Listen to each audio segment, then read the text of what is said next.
Online science class में आपका फिर से स्वागत है। प्रिय विद्यार्थी, पिछली कक्षा में हमने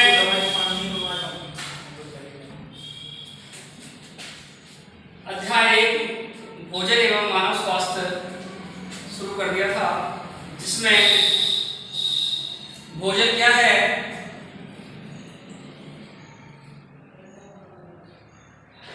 भोजन क्या संतुलित भोजन और असंतुलित भोजन और कुपोषण हम पढ़ चुके हैं।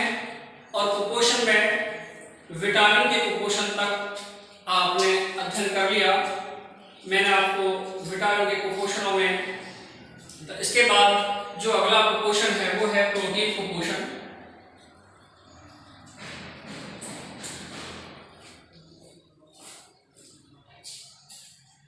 प्रोटीन कुपोषण, प्रोटीन कुपोषण देखिए, जब लंबे समय तक पोषण में प्रोटीन उपलब्ध नहीं होता, अवेलेबल नहीं होता, तो ऐसा जो कुपोषण होता है वो प्रोटीन कुपोषण के अंतर्गत आता है। प्रोटीन के कुपोषण के कारण दो रोग देखने को मिलते हैं। उनमें नंबर 1 है क्वासी ओरकोर रोग। क्वासी ओरकोर रोग, ये क्या होता है क्वासी ओरकोर रोग? आप समझे इसे।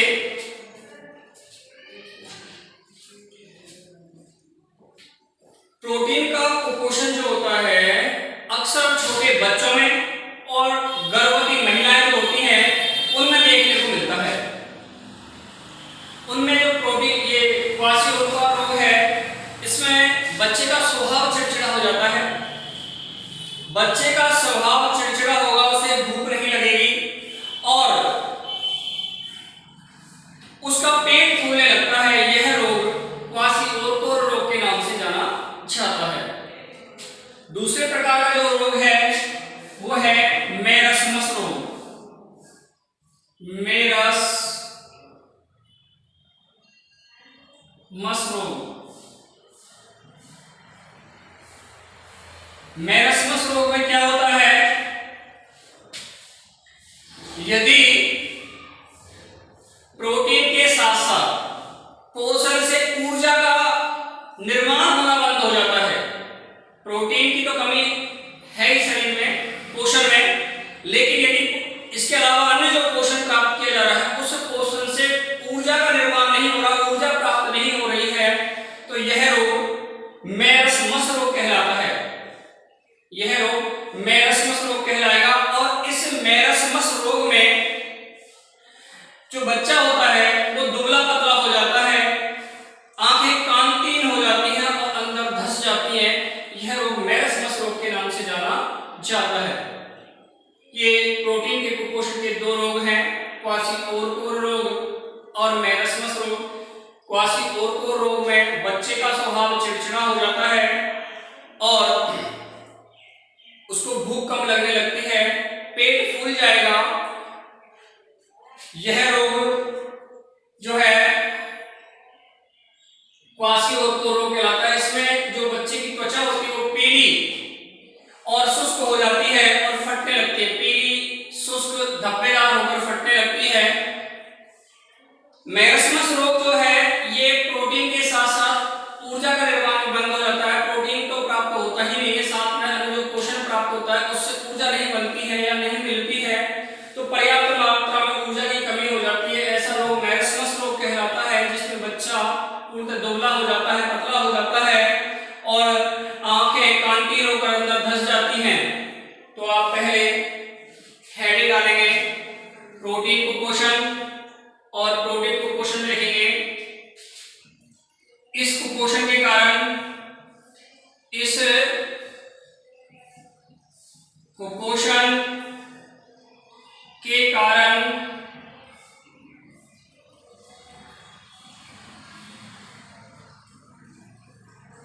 निम्नलिखित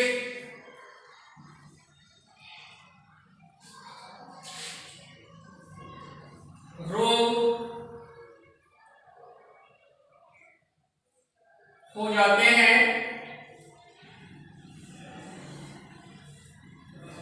नंबर 1 लिखना है आपको क्वासी-ओरकोर रोग। हेडिंग डालें क्वासी-ओरकोर रोग, लिखें इस रोग में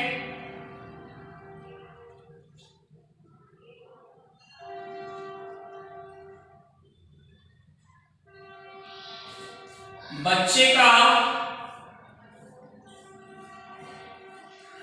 पेट फूल जाता है,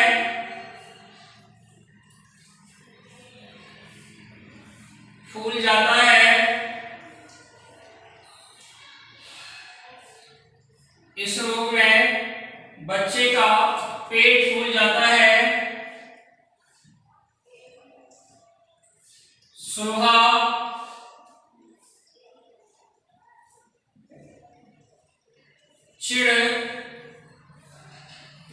चिड़ा हो जाता है,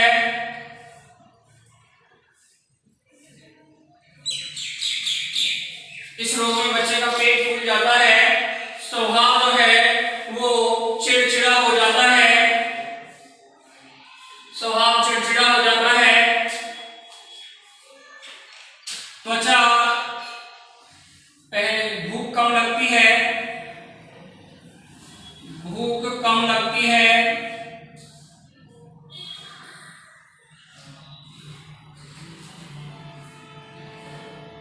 त्वचा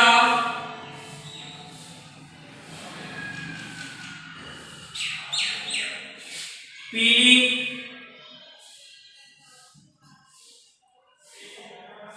शुष्क, भूख कम लगती है, त्वचा पीली शुष्क,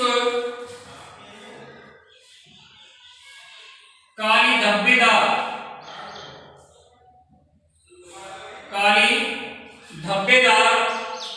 होकर फटने लगती है,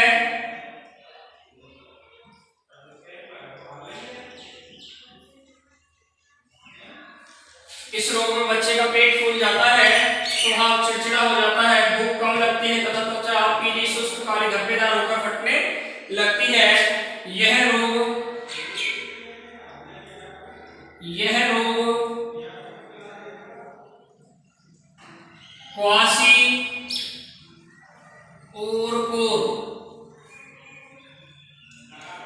यह रोग क्वासी-ओरकोर के नाम से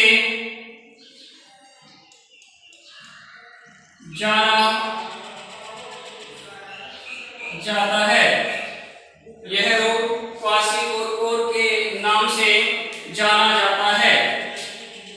उन्हें ध्यान दें प्रोटीन कुपोषण, प्रोटीन जो कुपोषण होता है, मैंने अभी थोड़ी देर पहले आपको बताया था कि ये छोटे बच्चों में और गर्भवती महिलाओं में देखने में को ज्यादा मिलता है।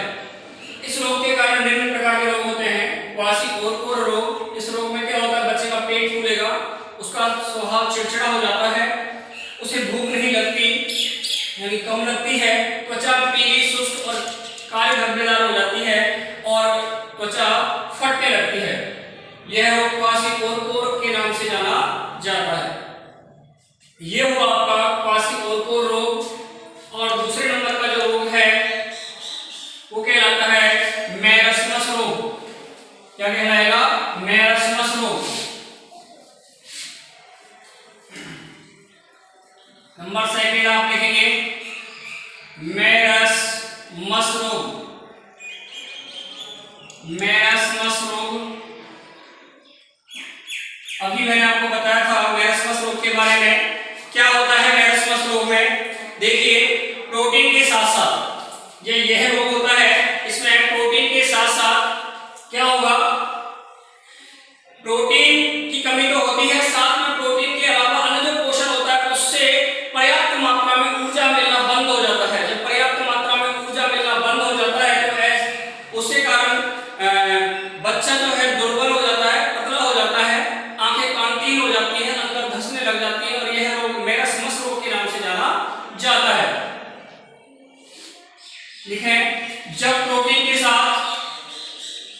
जब प्रोटीन के साथ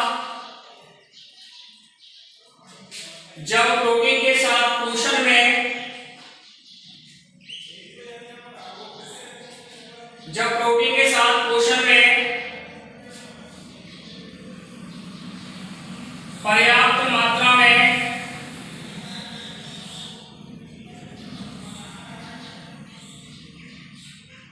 ऊर्जा नहीं मिलती, प्रोटीन के साथ पोषण में पर्याप्त मात्रा में ऊर्जा नहीं मिलती,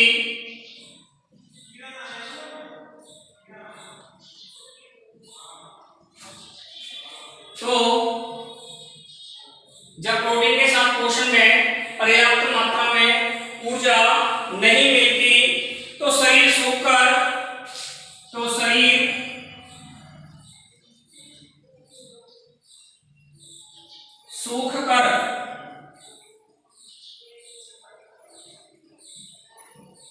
दुबला पतला हो जाता है।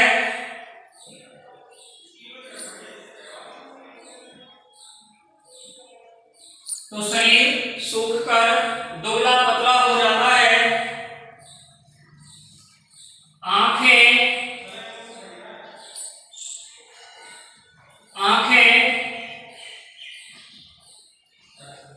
कांतिहीन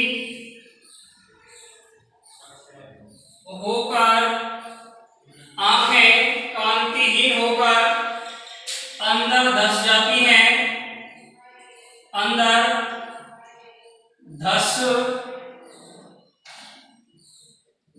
हैं, यह रोग मेरस्मस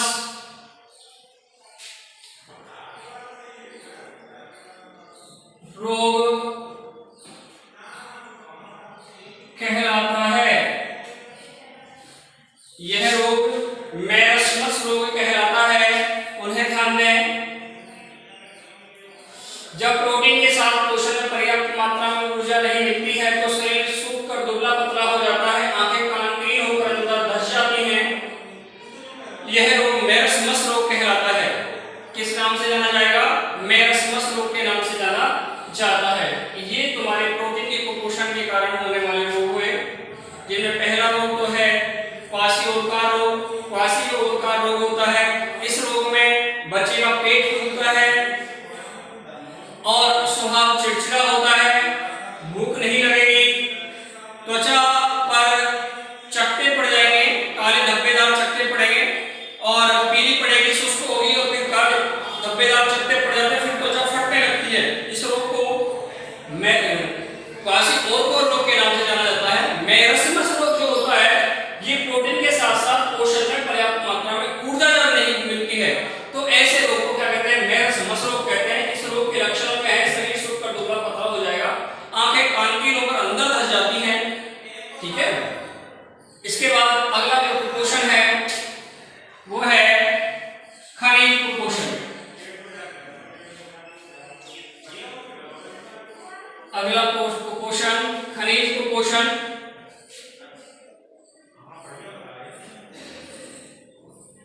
खनिज कुपोषण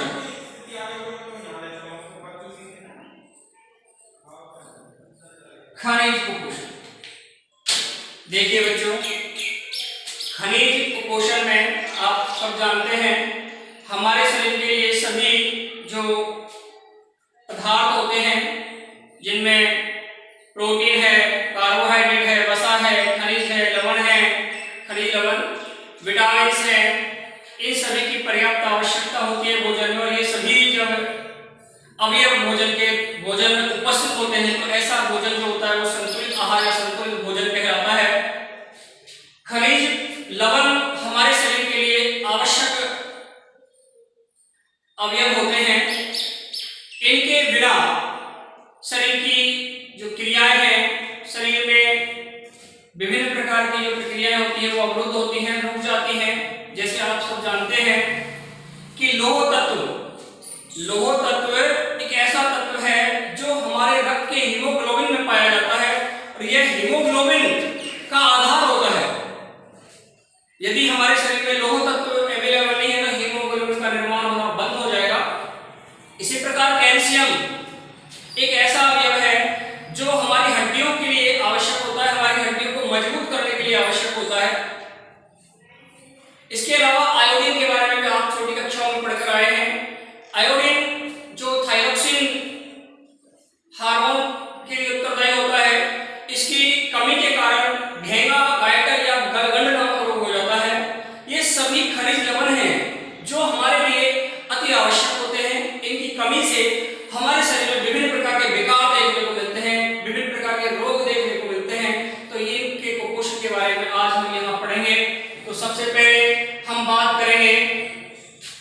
सोडियम के बारे में।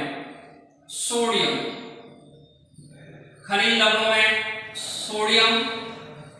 प्रिय विद्यार्थियों, मैं आपको बता दूं कि हम यहां दो चीजों का अध्ययन करेंगे।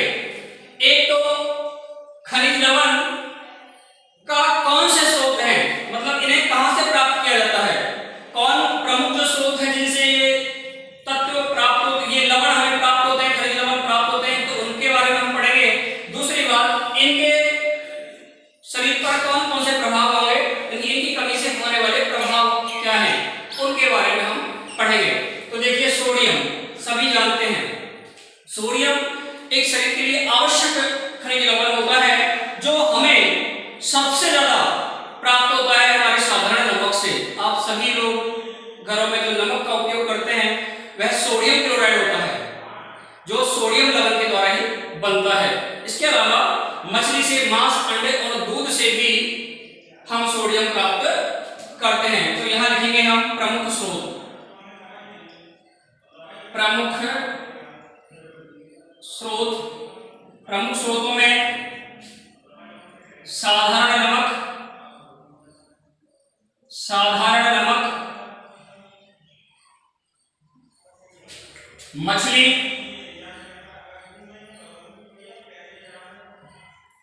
अंडा, दूध। अभी मैंने बताया साधारण नमक जो हम सबसे ज्यादा काम में लेते हैं भोजन के रूप में। इसके बाद मछली है, अंडा है, दूध है, मांस है, इन सभी से हमें सोडियम लवण प्राप्त होता है, सोडियम लवण प्राप्त होगा। अब सोडियम लवण के हमारे शरीर में कार्य क्या है, इनके कार्य क्या होंगे, इनके प्रभाव क्या होंगे, उनके बारे में देखिए। सभी जानते हैं तंत्रिका जो आवेग होता है, तंत्रिका आवेगों के संचरण में सोडियम लवण अत्यंत महत्वपूर्ण लवण होता है। इसके अलावा मांसपेशीय संकुचन के लिए भी यह आवश्यक होता है, विद्युत अपघटन के लिए भी आवश्यक होता है, और शरीर का जो संतुलन बनाने की जो प्रक्रिया होती है उसके लिए भी इसकी आवश्यकता होती है। तो सबसे पहले तो मांसपेशीय संकुचन में, मांसपेशी संकुचन,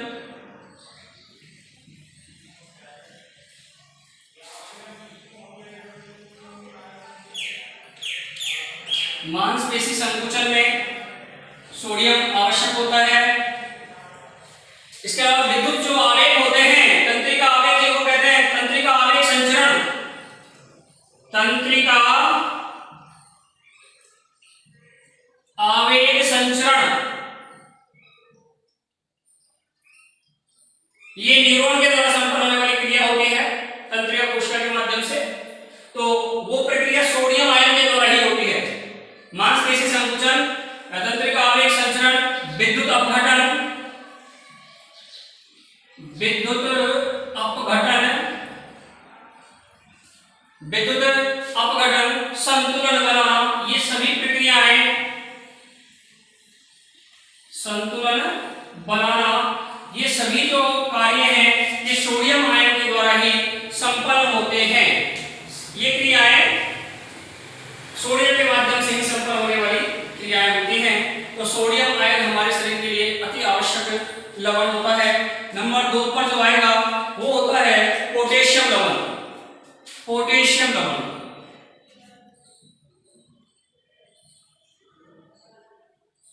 पोटेशियम लवण, इसके जो स्रोत है, लगभग सभी जो खाद्य पदार्थ होते हैं उनमें पोटेशियम पाया जाता है। तो प्रमुख स्रोत में हम लिखेंगे, प्रमुख स्रोत, प्रमुख स्रोत में सभी खाद्य पदार्थ, सभी खाद्य पदार्थ,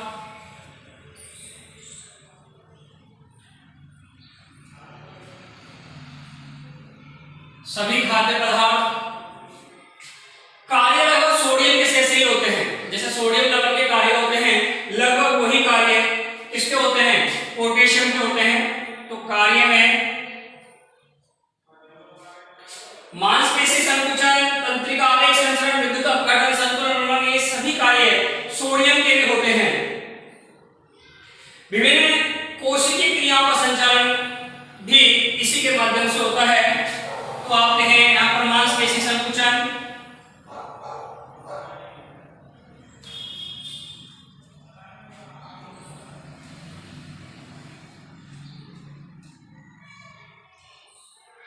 मांसपेशी संकुचन,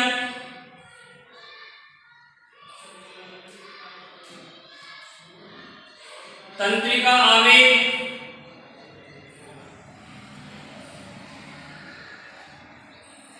संचरण,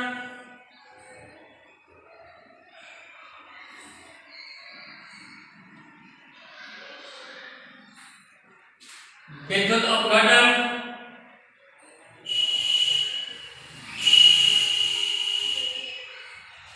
शरीर का संतुलन,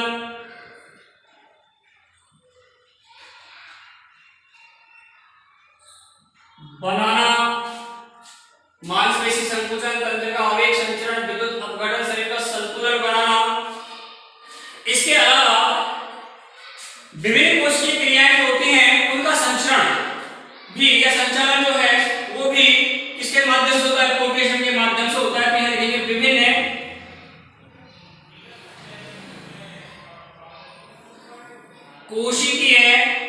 विभिन्न कोशिकीय क्रियाओं का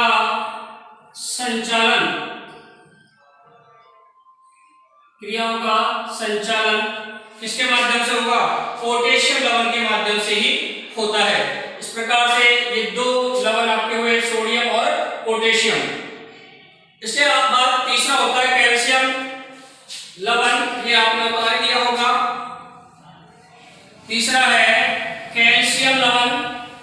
कैल्शियम लवण के बारे में अभी थोड़ी देर पहले मैंने आपको बताया था। कैल्शियम लवण जो होता है ना, हमारे शरीर की हड्डी और दांतों के लिए बहुत ही आवश्यक होता है। ये इन्हें मजबूत बनाता है। हमारे शरीर में हड्डियों को और दांतों को जो मजबूती देता है वो कैल्शियम आयन ही देता है, जो हमें दूध से, अंडे से और हरी सब्जियों से प्राप्त होता है। नंबर 3 पे लिखेंगे कैल्शियम लवण।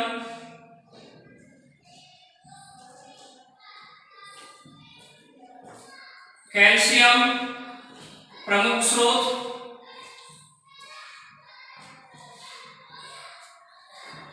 प्रमुख स्रोत में लिखेंगे अंडे, दूध, हरी सब्जी,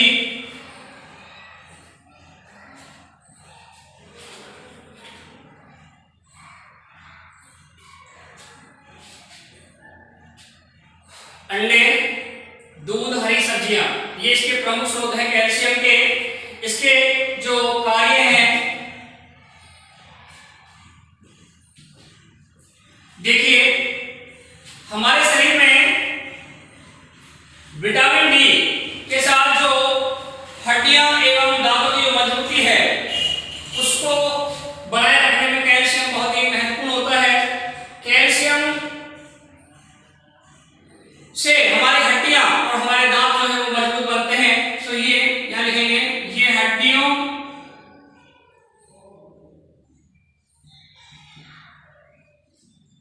एवं दांतों को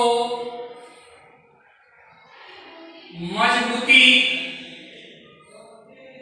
प्रदान करता है। हड्डियों को और दांतों को मजबूती प्रदान करता है। जो हमारे शरीर में हड्डियां होती हैं और जो दांत होते हैं उन्हें मजबूती देता है कौन? कैल्शियम लवण। कैल्शियम लवण के बाद बात आती है फास्फोरस लवण की।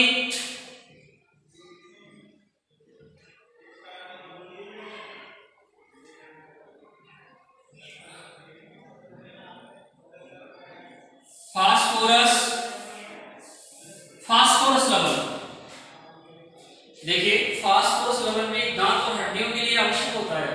ये भी उन्हें मजबूत करता है। ये दूध से, हरी सब्जी से, बाजरा, रागी, सूखे मेवे, यकृत, वृक्क आदि इसके प्रमुख स्रोत हैं। जो इसके प्रमुख स्रोत हैं,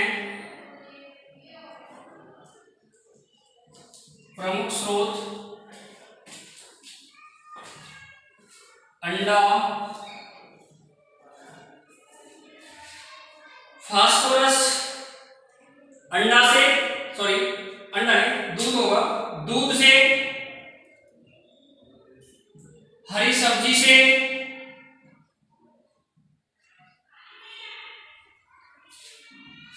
बाजरा, रागी,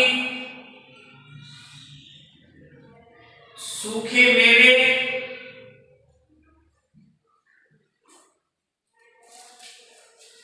यकृत, वृक्क से प्राप्त होने वाला लवण है। दूध, हरी सब्जी, बाजरा, रागी, सूखे मेवे, यकृत और वृक्क, ये इसके प्रमुख स्रोत हैं जिनसे ये प्राप्त होता है। ये काम, इसका जो काम होता है वो क्या करता है, ये जो कैल्शियम होता है इसके साथ मिलता है और इसके साथ मिलकर हड्डी और दांतों को मजबूत बना देता है। जो कैल्शियम के कार्य हैं उनमें ये सहायक होता है। कैल्शियम का सहयोगी होता है कौन, फास्फोरस लवण। तो इसके जो कार्य होंगे उसमें आप लिखेंगे यह कैल्शियम के साथ मिलकर, कैल्शियम के साथ मिलकर हड्डियों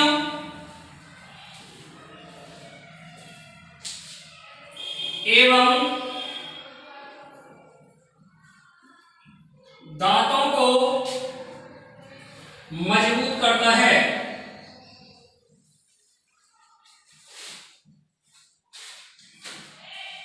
कैल्शियम के साथ मिल जाता है, मिलकर हड्डियों को और दांतों को मजबूत करता है। ये कार्य हुआ फास्फोरस लवण का।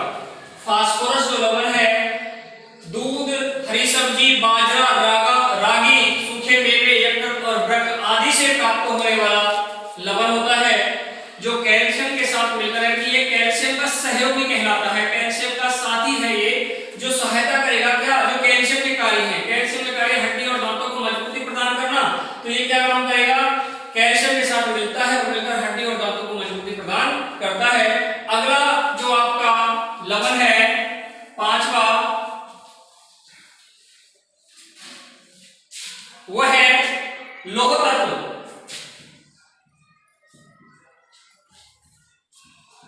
अभी थोड़ी देर पहले इसके बारे में मैं आपको बता रहा था कि हमारे शरीर में जो रक्त होता है, रक्त में हीमोग्लोबिन होता है, तो हीमोग्लोबिन के लिए उत्तरदायी होता है।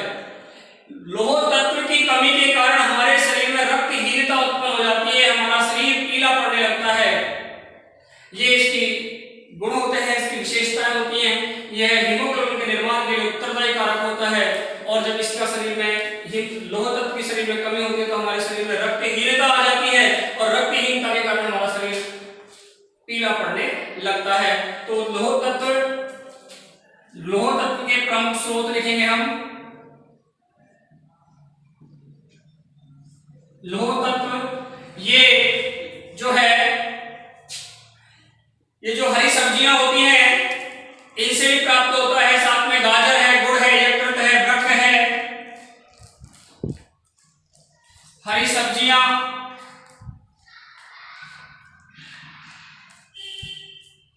यकृत, वृक्क, अंडा, दूध, मांस,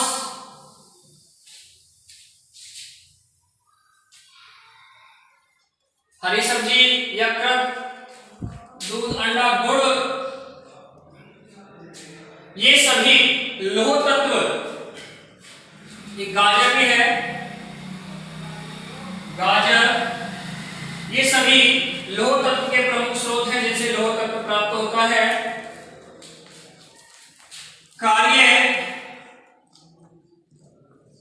क्या कार्य है अभी मैंने बताया आपको। हमारे शरीर में जो रक्त होता है, रक्त के हीमोग्लोबिन की मात्रा को बढ़ाने का कार्य यही करता है। तो यह रुधिर में हीमोग्लोबिन का निर्माण करता है। या रुधिर में या रक्त में एक ही बात है, रुधिर में हीमोग्लोबिन का निर्माण करता है। हीमोग्लोबिन का निर्माण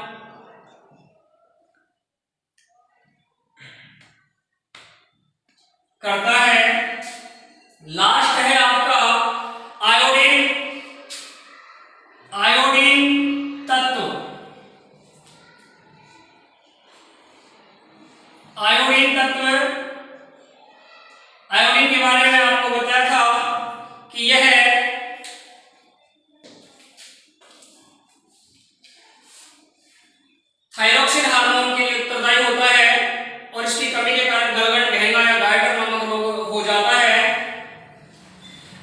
नमक से, समुद्री भोजन से, हरे पत्ते वाली जो सब्जियां होती है उनसे, लवण से, और जलीय मछली, जामुन और काले नमक आदि से हमें प्राप्त होता है। तो इसके प्रमुख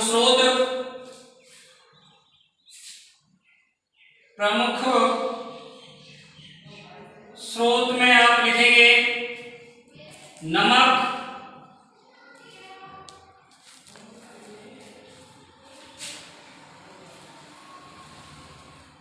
काला नमक,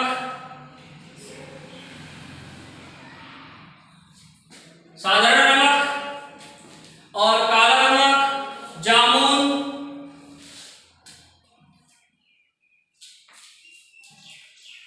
समुद्री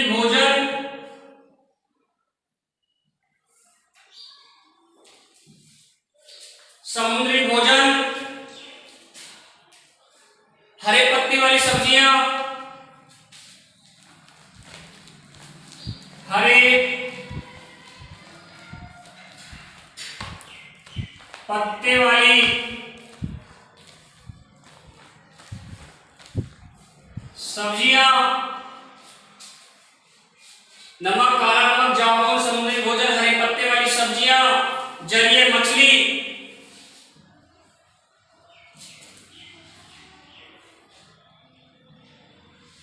आदि से आयोडीन की पूर्ति होती है।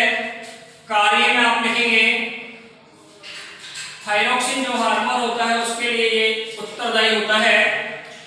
थायरोक्सिन हार्मोन के निर्माण में सहायक है।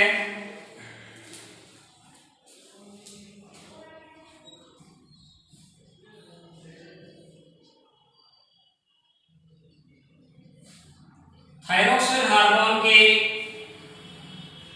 निर्माण, थायरोक्सिन हार्मोन का निर्माण करता है, का निर्माण करता है। ये इसका कार्य हुआ।